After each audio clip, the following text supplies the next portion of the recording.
جماهير الاهلي قاعده تقول ان الزمالك هيقع الماتشات اللي جايه وهو هياخد الدوري كده كده. ببساطه بسبب سببين، والله هما اتنين بس. الاولاني وهو غالبا هو السبب الاهم، ان هما بيلعبوا على العامل النفسي بتاع الزمالك زي ما حصل قبل كده. كان جوزيه بيتكلم على ماتش 6-1 على طول، وشغال على العامل النفسي في المؤتمرات الصحفيه عشان يوقعك نفسيا.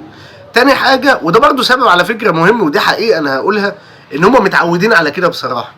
يعني ناس واخده 45 دوري، منهم دوريات كانوا بيبقوا مركز 11 15 مركز ثالث رابع، انت فارق عنهم بنقط كتير وبتكسب. بس هو اهم حاجه عنده حاليا ان هو يوقعك نفسيا ويخوفك من الماتشات الجايه، وده لو احنا وقعنا فيها نوصله للاعيبه، فاللاعيبه هتتضغط اكتر نفسيا فهيوقعوا الماتشات الجايه. فاحنا عايزين نقف ورا فرقتنا نشجعهم ندعمهم، ملناش دعوه بحد. انت في ايدك لو كسبت ماتشاتك كلها الجايه خدت الدوري. فان شاء الله ان شاء الله الزمالك بطل الدوري ان شاء الله. اللاعيبه دي تفضل بالثقه اللي عندها دي، تفضل بالجاهزيه دي، نفضل نكسب الماتشات دي كلها ان شاء الله. الزمالك بطل الدوري.